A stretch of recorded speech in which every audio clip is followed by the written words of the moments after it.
ఆడుకుంటా కొడుతుందా ఊపిరి ఆడక కొడుతుందా నాకు అర్థం కావట్లే. స్విమ్మింగ్ చేయాలి, అది ఈత కొట్టిద్ది కదా, కొట్టిద్దా? అందుకని అందులో వేయండి తిరిగిద్ది. అంతేనా? వాటర్ పోసి కదా దానికి ఏం చేయాలి అర్థం కాక కొడుతుందా? వాటర్ లోనే ఉంటుందా శాస్త్ర? అమ్మ మన అందులో చూపిస్తా. చచ్చిపోదు, వాటర్ లోనే ఉంటుంది. వదిలే వర్షి, బయట అది స్వేచ్ఛగా బతికిద్దిరా. వదిలే. స్వేచ్ఛగా బతకడం కాదు నాన్న, బాగా ఎత్తుపడి ప్లీజ్ నాన్న పెంచుకుందాం. ఇది ఏంటి పెంచుకునేది?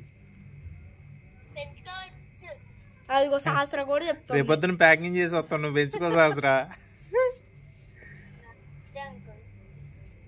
అని పావుడైతే తింటదండి కరిసిద్దా శాస్త్ర? సహస్రాకి ఏం తెలుసురా? అన్ని సహస్ర అన్న సహస్ర పెంచుతుందా ఏంటి? కాదు, కొత్త కొత్త టెక్నిక్లు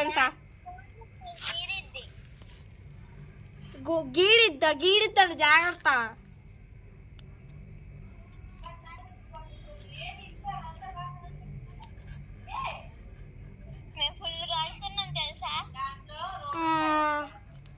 ఎవడెవడు వచ్చాడు?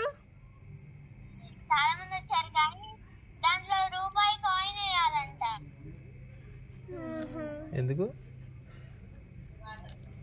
వాటర్ లో, అది ఉన్న వాటర్ లో వేస్తే వేయాలంట. అంటే తాబేలు అంటే అది కూడా దేవుడికి ఇది కదా, అందువల్ల ఏమన్నా దానికి సెంటిమెంట్ ఉంటదేమో. సెంటిమెంట్ ఉండలే మరి. వదిలేరా పోద్దది. నాన్న పెంచుకుందాం, నాకు జూతే వదలబుద్ది కావట్లా. చాలా రోజు తర్వాత దొరికింది. శాస్త్రతో మాట్లాడు ఫస్ట్. ఇంకేంటి శాస్త్ర? ఏం చెప్పారు అడుగు ఇవాళ క్లాసు? ఏం చెప్పారు వాళ్ళ క్లాసులు?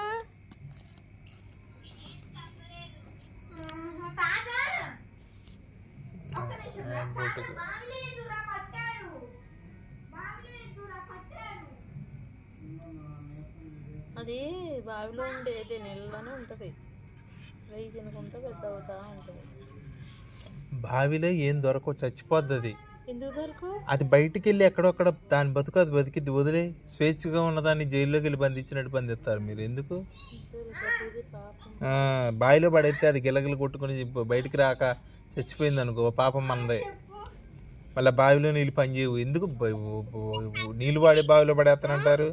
వదిలేయండి, బయట వదిలేయండి, దాని బతుకు అది బతికిద్ది.